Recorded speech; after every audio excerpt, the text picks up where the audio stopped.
जय हिंद दोस्तों चाइना इस समय पर जिस तरीके से तिलमिलाए हुए एक देश की तरह घूम रहा है, हालात इस तरीके से हैं कि कभी भी वो उतावलेपन में कुछ ऐसी गड़बड़ ना कर दे। और लेकिन मेरा मानना है कि चाइना इज़ क्वाइट क्लेवर, इतनी जल्दी कोई ऐसी बेवकूफ़ाना हरकत करेगा नहीं जिससे वो फंस कर खड़ा हो जाए। फिर भी हम सबके दिमाग में सवाल उठ रहा है कि आए दिन मेरे पास बहुत सारे मैसेजेस आ रहे हैं, वो ये कह रहे हैं कि सर अच्छा एक बात बताइए कि ताइवान के ऊपर चीन हमला कब करेगा, क्या इस तरीके के कोई इंडिकेशंस हैं। अगर हम प्रॉपरली सिनारियो को समझें कि जिस तरीके से परिस्थितियां एक के बाद दूसरी, दूसरी के बाद तीसरी बदलती जा रही हैं, तो हमें कुछ ना कुछ समझ में आएगा कि असलियत में चीन जा किस तरफ रहा है। हम यहाँ समझें कि असलियत में चीन की तैयारी कहाँ है, कैसे है, और इंटरनेशनल रिलेशंस में पुराना कोई ऐसा एग्जाम्पल सेट है जिसको देखकर हम अंदाज़ा लगा सकें कि चीन इस पर्टिकुलर डायरेक्शन में जाएगा।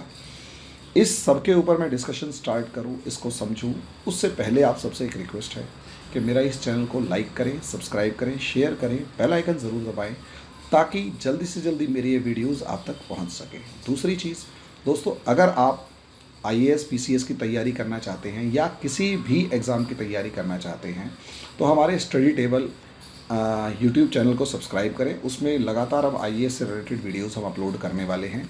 एनसीईआरटी फ्री ऑफ कॉस्ट, मतलब chapter wise NCERT free of cost आप लोगों के लिए मैंने वहाँ एक बैच लॉन्च किया है जिसमें किसी भी क्लास का 9, 10, 11, 12 9th क्लास से ऊपर किसी भी लेवल का कोई भी स्टूडेंट हो वो उस क्लास को जाकर चैप्टर वाइज पढ़ सकता है, नोट्स बना सकता है। हमने चैप्टर वाइज उसको एक्सप्लेन करने का पूरा प्रोसेस बना रखा है। तीसरी चीज़ दोस्तों, अगर आप हमसे और अच्छे तरीके से जुड़ना चाहते हैं तो हमारी स्टडी टेबल की जो ऐप है उसे आप डाउनलोड कर सकते हैं ताकि जल्दी से जल्दी हमारे से आप जुड़े। उसमें बहुत सारा free of cost material, notes, test, assignment, बहुत सारी चीज़ें जो हैं तो आप उसे डाउनलोड करेंगे तो मेरा ऐसा मानना है कि आपको काफ़ी ज़्यादा किसी भी एग्ज़ाम में फ़ायदा होगा। अब आ जाते हैं टॉपिक के ऊपर। दोस्तों टॉपिक है ताइवान पर हमला कब करेगा। देखो, इसको समझने से पहले कि चाइना ताइवान पर हमला कब करेगा, एक छोटी सी बात खुद सोच कर देखिए कि कोई भी देश, खासकर एक चाइना जैसा क्लेवर नेशन, चाइना एक क्लेवर नेशन है, इसमें कोई शक की बात नहीं है, बहुत ज़्यादा क्लेवर है। वहाँ सुन जू जैसी जब गेम्स खेलना सिखाया, हमारे यहाँ तो लूडो खेलते हैं, बाय लक जीत गए तो ठीक है, नहीं तो चेस खेलते हैं, लेकिन सुन जू एक ऐसी गेम है जिसमें लास्ट तक आपको ये समझ में नहीं आएगा कि असलियत में जीत क्या कौन रहा है और किस तरीके से आप अपने दुश्मन को घेर रहे हैं। जिस सोसाइटी में बचपन से ही ऐसा गेम खेलना सिखाया जा रहा हो ना दोस्तों कि अपने दुश्मन को तब तक घेरते रहो जब आखिरी दम तक, जब तक उसे मारने ना जाओ तब तक पता नहीं लगने देना चाहिए कि वो आप उसे घेर चुके हो। ये चीज़ चाइना की क्लेवर के अंदर या चाइना की चालाकी में साफ नज़र आती है दोस्तों।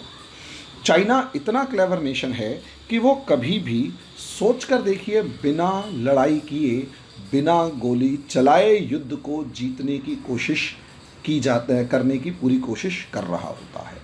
इसी क्लेवर नेशन की एक पॉलिसी सलामी स्लाइसिंग है।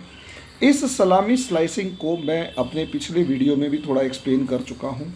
और वैसे भी सलामी स्लाइसिंग एक ऐसी वॉर पॉलिसी है जिसके अंदर बहुत शांत रहकर, चुपचाप, आराम से, बिना शोर मचाए, बहुत ही पेशेंसली 10, 15, 20 साल की पॉलिसी बनाकर आगे बढ़ा जाता है और धीरे धीरे धीरे धीरे अपने दुश्मन को चारों तरफ से घेर लिया जाता है।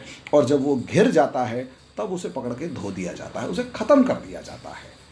इंडिया के चारों तरफ इस सलामी स्लाइसिंग का एग्जाम्पल बिल्कुल है। पर्ल, स्ट्रिंग ऑफ पर्ल्स इसका एक बेस्ट एग्जाम्पल है, मोतियों की माला। इसके ऊपर हम एक अलग से वीडियो बनाएंगे और बना भी चुके हैं, दोबारा उसको और ज़्यादा मॉडिफाइड फॉर्म में बना दूंगा कि क्या स्ट्रिंग ऑफ पर्ल्स के मामले में भारत को चाइना घेरने में कामयाब हुआ या क्या आगे इंडिया उसका अल्टरनेट निकालने में कामयाब हुआ।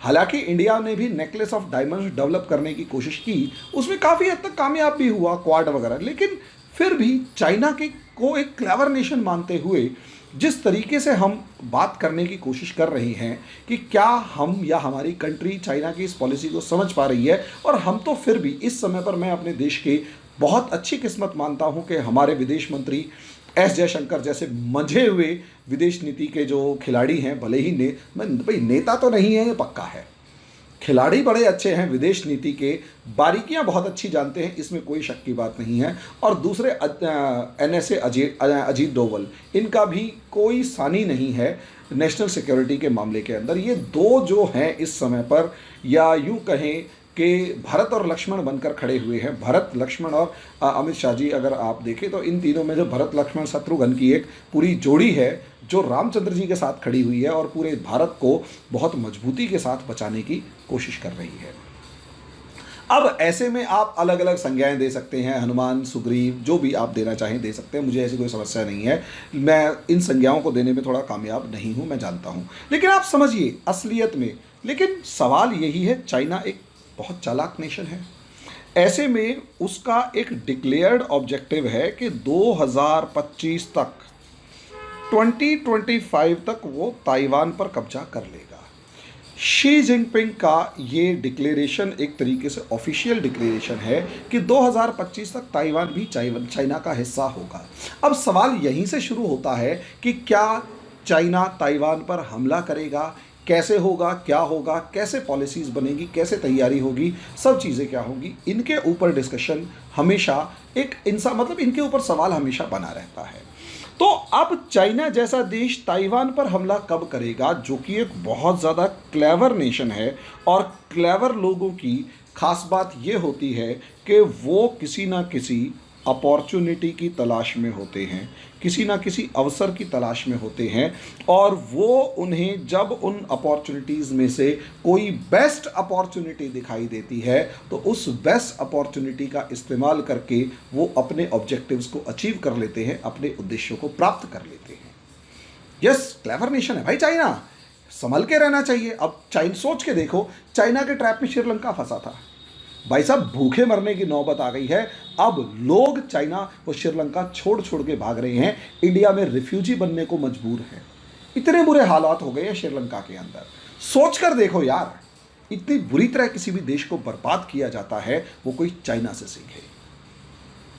सच में श्रीलंका का जो हाल किया है, नेपाल भी चंगुल में फंसने वाला था, शुक्र मनाओ इंडिया ने बचा लिया, शुक्र मनाओ इंडिया ने बचा लिया। Sri Lanka is an example. और श्रीलंका की जिद्दी सरकारें, महिंद्रा राजपक्षे वगैरह, जिन्होंने चाइना को के हाथों श्रीलंका को बेच दिया, अब वही उस परेशान होते घूम रहे हैं कि श्रीलंका को बचाने वाला कोई नहीं है। फिर दोबारा सोच कर देखिए, इंडिया जैसा देश $1 बिलियन का लोन दे चुका है उसे कि भाई तू बच जा, मरियो मत। 7700 करोड़ रुपये, 7700 करोड़ रुपए का लोन दे चुका है उसे। कितना ज़्यादा लोन दिया होगा और इंडिया ने कितनी ताकत लगा के दिया होगा, ये खुद सोच कर देखिए। अब ऐसी सिचुएशन के अंदर चाइना ताइवान के ऊपर क्या प्लान कर रहा है, इसके ऊपर देखा जाए तो भाई देखो, चाइना की जो प्रिपरेशन है उसमें तो कोई दो राय नहीं है।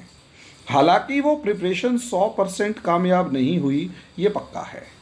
प्रिपरेशन क्या थी, अगर आप देखें तो साउथ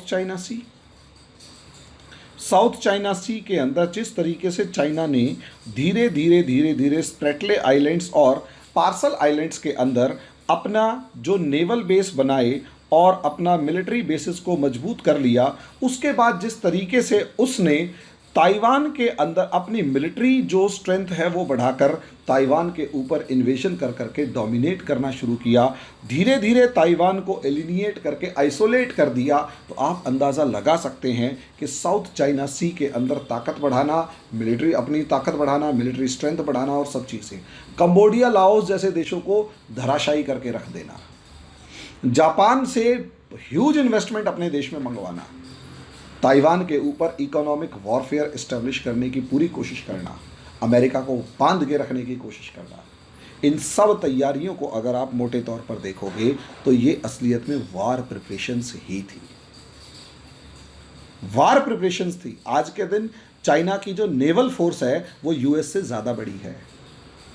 चाइना की एयर फोर्स भले ही बड़ी ना हो, लेकिन नेवी चाइना की बड़ी है इस समय पर अमेरिका से। चाइना के पास ज़्यादा सबमरीन्स हैं अमेरिका से, ज़्यादा क्या नाम है वेसल्स हैं, नेवल वेसल्स हैं अमेरिका से। मिसाइल डिफेंस सिस्टम को भी अगर आप देखते तो चाइना कहीं ज़्यादा लॉन्ग रेंज मिसाइल्स डेवलप कर चुका है, क्योंकि उसे पता है कि चाइना अगर ताइवान की तरफ बढ़ेगा तो अमेरिका उसके पीछे खड़ा हुआ होगा, ताइवान की तरफ बढ़ेगा तो अमेरिका जो है वो उसके पीछे खड़ा हुआ होगा, और अमेरिका अगर साथ में आया तो इधर से जापान खड़ा होगा, इधर से ऑस्ट्रेलिया खड़ा होगा, और ऑस्ट्रेलिया के साथ साथ अगर आप देखो तो फिलीपींस और वियतनाम जैसे देश भी आकर ताइवान के साथ खड़े हो जाएंगे। और सबसे बड़ी बात, इंडिया जो चाइना का इस समय पर एशिया में सबसे बड़ा कॉम्पिटिटर है, वो आके खड़ा हो जाएगा। ऐसे में सबसे बड़ा दोस्त यहाँ पर रशिया था, और रशिया जो है वो अगर चाइना का साथ आकर खड़ा हो गया तो चाइना इन सब देशों से एक साथ निपटने में कामयाब हो जाएगा। लेकिन अगर सिनारियो देखें तो अमेरिका यहाँ पर कम बिल्कुल नहीं था। अमेरिका इन सारी वॉर प्रिपरेशंस को शायद देख रहा था और बहुत शालीनता के साथ देख रहा था, इसीलिए उसने सबसे पहले चाइना के इस सबसे बड़े जो सपोर्टर कंट्री है इसी को एंगेज करने की कोशिश करी। दोस्तों 2020 के अंदर एक टाइम ऐसा आ चुका था जिसमें अगर मोटे तौर पर देखा जाए भाई अमेरिका के सबसे ज़्यादा सपोर्टिंग कंट्रीज कौन कौन से हैं। अमेरिका का सबसे बड़ा सपोर्टिंग ग्रुप है नाटो, और मज़े की बात यह है इस नाटो के अंदर एक तरफ फ्रांस था, दूसरी तरफ जर्मनी था। ये दोनों के दोनों देश खुले तौर पर, खासकर जर्मनी और जर्मनी की एंजेला मार्कल, वॉर प्रिपरेशंस दोनों तरफ से चल रही थी ना, तो जर्मनी और जर्मनी के अंदर एंजेला मार्कल जो थी, जो जर्मनी की चांसलर थी, वो तो रशिया के साथ बिगाड़ने की कोशिश ही नहीं रहती थी।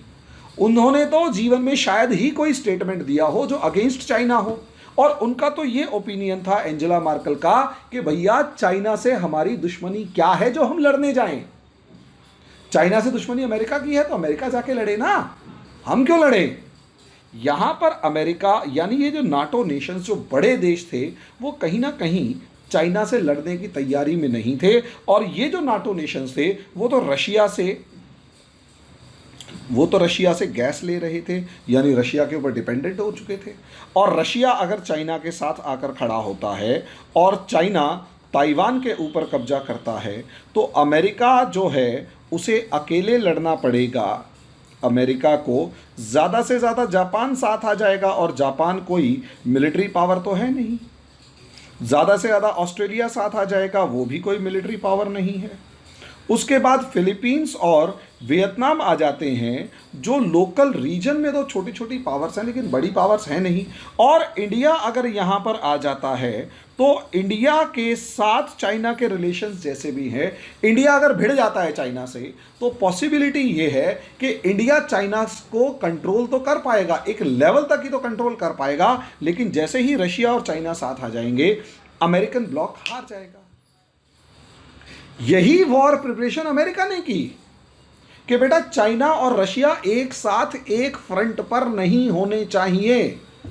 क्या किया गया, अगर आप इसे वर्ल्ड मैप पर देखें तो सोचकर देखिए। इस वर्ल्ड मैप को अगर मैं यहां पर आपको समझाने की कोशिश करूं तो यहां ये बॉर्डर है चाइना का, ये मोटा मोटा आप देख लेंगे चाइना का बॉर्डर है, यहां ये ताइवान है। और अगर अमेरिका इस फ्रंट पर आकर खड़ा होना शुरू कर दे तो Japan, south Korea, Taiwan, Philippines, Vietnam, Australia और चलो इंडिया भी, ये तो चाइना को घेर रहे हैं। लेकिन जैसे ही रशियन फोर्स इधर आनी शुरू हो जाएगी, जैसे ही रशियन फोर्स इधर आनी शुरू हो जाएगी, ये जो वॉर फ्रंट है ये इतना लंबा चौड़ा हो जाएगा, यानी ये बॉर्डर हो जाएगा, इसके इधर रशिया और चाइना खड़े हुए हैं और इधर की तरफ अमेरिका खड़े हुए हैं। दो बड़ी पावर्स को अमेरिका नहीं संभाल पाता।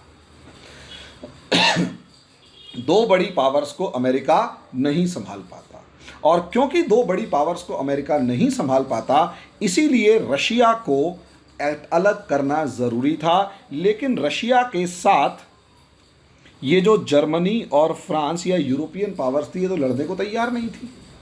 ये जो पूरे का पूरा नाटो था ये तो कह रहा था भैया तुम्हारी लड़ाई चाइना से तुम जानो, हम थोड़ा ना जाने, हमें तो रशिया तेल दे रहा है, यूक्रेन से पाइपलाइन आ रही है और सब जगहों से 40% तेल नाटो नेशंस का या यूरोपियन कंट्रीज का रशिया से आ रहा था। अब आप अंदाज़ा लगाकर देखिए ऐसी सिचुएशन में क्या होगा। ऐसी सिचुएशन में दोस्तों अमेरिका ने यही काम किया कि यूक्रेन को सुलगा दिया, यूक्रेन की बलि दे दी और रशिया को कहीं ना कहीं नाटो नेशंस के साथ एंगेज कर दिया। अब रशिया चाह कर भी इस फ्रंट पर अपनी पावर मजबूत नहीं कर सकता। यानी अब ये फ्रंट जो है ये एक तरफ अमेरिका, जापान, ऑस्ट्रेलिया और फिलीपींस, वियतनाम, ताइवान, ये सारी कंट्रीज मिलकर अब चाइना के सामने आकर खड़ी हो गई हैं, सामने आकर खड़ी हो गई हैं। अब ऐसे में इंडिया भी कहीं ना कहीं चाइना से नाराज घूम रहा है। लेकिन इस पूरे सिनारियो में इंडिया एक ऐसा देश है जो न्यूट्रल दिखाई दे रहा है। इंडिया ये कह रहा है कि अभी भी मैं चाइना से लड़ने से बचना चाहता हूं, मैं अमेरिका और रशिया दोनों से इक्वल डिस्टेंस पर हूं, मेरी दुश्मनी सिर्फ चाइना से है क्योंकि चाइना ने मेरे बॉर्डर पर कब्जा कर रखा है। इंडिया का साफ कहना है अगर चाइना अपने बॉर्डर पर से अपनी आर्मी को नहीं हटाता है तो मैं नाराज हूं, मैं तुम्हारे साथ नहीं। यानी असलियत में इस पूरे सिनारियो का जो पाइवट है, जो एक लिंचपिन कहो, वो है इस समय पर इंडिया। इंडिया एक ऐसा न्यूट्रल प्लेयर बनकर उभरा है जो इस टाइम ना तो रशिया के साथ दिखाई दे रहा ना अमेरिका के साथ दिखाई दे रहा, लेकिन इसका क्लियर स्टैंड चाइना के अगेंस्ट जरूर है। और चाइना ये जानता है कि अगर इंडिया इस टाइम पर चाइना के अगेंस्ट है और पूरी ताकत के साथ चाइना को काउंटर करने की तैयारी के अंदर है, नेपाल के अंदर भी इंडिया की फेवर गवर्नमेंट है, भूटान के अंदर भी फेवरेबल गवर्नमेंट है, श्रीलंका के अंदर भी इंडिया अपना डोमिनेंस बढ़ा रहा है, मालदीव्स के अंदर भी अपना डोमिनेंस बढ़ा रहा है।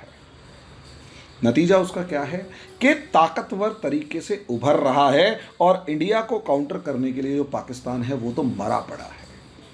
ऐसे में यहां चाइना की घिघी बंधी हुई है, प्लानिंग फिर भी कर रहा है, चाहे साउथ चाइना सी के अंदर देखो चाहे कहीं पर भी। तो सवाल अब आकर वहीं अटक जाता है कि ताइवान पर हमला कब करेगा। सिनारियो समझाया है मैंने।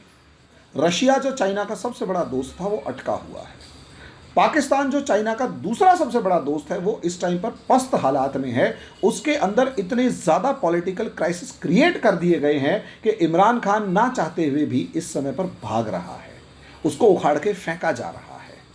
और दूसरी जो सरकारें हैं उनके हेड्स ने जाकर अमेरिका और लंदन के अंदर, अमेरिका और ब्रिटेन के अंदर जाकर शरण ली हुई है, नवाज शरीफ वगैरह ने। तो सोचकर देखिए जब नवाज शरीफ पाकिस्तान आएगा तो क्या वो सीधे सीधे चाइना की गोद में जाके बैठेगा। पाकिस्तान को इंटरनल क्राइसिस में फंसा रखा है, ब्रिटेन और रशिया जो है वो दूसरी जगह फंस गया है, अब चाइना यहां अकेला पड़ा हुआ है। तो कब हमला करेगा? अब सिचुएशन यहां पर चाइना की कैलकुलेशन पर डिपेंड करती है कि चाइना कैलकुलेशन क्या कर रहा है। वो पूरी कोशिश करेगा कि इंडिया को किसी तरीके से मना ले, लेकिन इंडिया को मनाने का जो तरीका है वो साफ नजर आ रहा है कि कैसे भी करके इंडिया ये कह रहा है अपनी बॉर्डर पे से आर्मी पीछे लेके जा फिर मानूंगा, लेकिन उसे इंडिया पर भरोसा नहीं हो पा रहा। क्यों? क्योंकि जितना क्लेवर इस टाइम पर चाइना बन रहा है, चाइना के से कहीं ज्यादा क्लेवर अप्रोच आज के दिन इंडिया की नजर आ रही है। क्योंकि चाइना ने जैसे ही आर्मी पीछे हटाई, पॉसिबिलिटी यह है कि इंडिया ज्यादा मजबूत सिचुएशंस पर जाकर बैठ जाएगा, और जैसे ही इंडिया ज्यादा मजबूत सिचुएशंस पर जाकर बैठेगा, पॉसिबिलिटी पूरी है यहां जो चाइना का कराकोरम हाईवे से लेकर दूसरे हाईवेज हैं उसका लिंक कट हो जाए, और पॉसिबिलिटी पूरी है कि इंडिया यहां पर पीओके पर कब्जा करने की तैयारी करे। और कोई बड़ी बात नहीं है, अरुणाचल के अंदर अपनी पोजीशन को और ज़्यादा मजबूत करे। ऐसी सिचुएशन में अरुणाचल और तिब्बत सिक्किम के आसपास के इलाके में इंडिया अगर अपनी पोजीशन मजबूत करता है और पीओके के ऊपर कब्जा कर लेता है, तो चाइना का जो अरेबियन सी के अंदर जो एंट्री पॉइंट है वो बंद होता हुआ नजर आ रहा है। तो चाइना यहाँ घबराया हुआ है और इस वजह से अपॉर्चुनिटी इस समय पर ढूंढ रहा है कि कैसे ना कैसे करके इंडिया मान जाए। ये जो इंडिया का जो स्टैंड है इसको चाइना नोटिस कर रहा है। जिस दिन इंडिया मान गया या जिस दिन चाइना इंडिया को किसी तरीके से समझाने में कामयाब हो गया और इंडिया के ऊपर उसे भरोसा हो गया कि हाँ, भले ही अमेरिका या कोई भी कंट्री चाइना से लड़ रहा हो, इंडिया चुप बैठेगा, कुछ नहीं करेगा, उसी दिन चाइना ताइवान पर हमला कर देगा। इंडिया की रोल में है, ये याद रखिएगा। इंडिया इज इन की रोल। जिस दिन इंडिया मान गया उसी दिन अगले कुछ दिनों में आपको ताइवान पर हमला होता हुआ दिखाई देगा। वांग यी का इंडिया आना यही दिखा रहा है। वांग यी इंडिया आके इंडिया की बॉडी लैंग्वेज को, इंडिया के एक ओपिनियन को चेक करके गए कि इंडिया को कहाँ मनाया जा सकता है। और कोई बड़ी बात नहीं है, थोड़े दिन के बाद आपको दिखाई दे कि चाइना डिसएंगेजमेंट कर रहा है, अपनी सेनाएं पीछे ले जाने को तैयार है। और इस बार पहली बार इंडिया ने बड़ी मजबूती के साथ कह रखा है, अप्रैल 2020 से पहले वाली सिचुएशन में जाओगे तो मानेंगे, वरना नहीं मानेंगे। ताइवान पे हमला तभी होगा जब इंडिया मान जाएगा। इंडिया भी मान नहीं रहा और उम्मीद भी नहीं है, क्योंकि इंडिया भी जानता है कि एक बार ताइवान गिरा और इस इलाके पर चाइना का कब्जा हुआ तो अगला टारगेट इंडिया होगा। चाइना की बातों पे आप भरोसा नहीं कर सकते। चाइना किसी एग्रीमेंट को नहीं मानता, किसी ट्रीटी को नहीं मानता, किसी समझौते को, बातचीत को, किसी चीज़ को नहीं मानता। वो सिर्फ ट्रीटी का इस्तेमाल करता है दूसरे देश पर दबाव डालने के लिए, और खुद का जब नंबर आता है तो उस ट्रीटी को फाड़ के फेंक देता है। चाइना एक ऐसा देश है और इंडिया इस चीज़ को बहुत अच्छे तरीके से जान चुका है, जानता है। ताकत है तो कलाई मरोड़ के बैठा हुआ है चाइना की कि बेटा औकात में रहे। वांग यी का भारत दौरा इसी तरफ इशारा कर रहा है। आगे जो होगा वो वक्त बताएगा। अभी के लिए तो दोस्तों यही चीज़ दिखाई दे रही है कि ताइवान के ऊपर हमले की जो तैयारी है, वो अभी जो घुर्कियाँ ब्रिंकमैनशिप चल रही है वो धीरे धीरे कन्वर्ट हो जाएगी। लेकिन जब होगी तब होगी जब इंडिया जैसे कंट्री को वो किसी तरीके से समझा के अपने पक्ष में रख लेगा, या कम से कम चाइना के मामले में भी न्यूट्रल रखेगा। और इंडिया यहाँ न्यूट्रल रहने वाला नहीं है, ये पक्की बात है। बाकी वक्त बताएगा। आगे जो होगा उसके ऊपर आगे डिस्कशन करते रहेंगे। अभी के लिए इतना ही, धन्यवाद।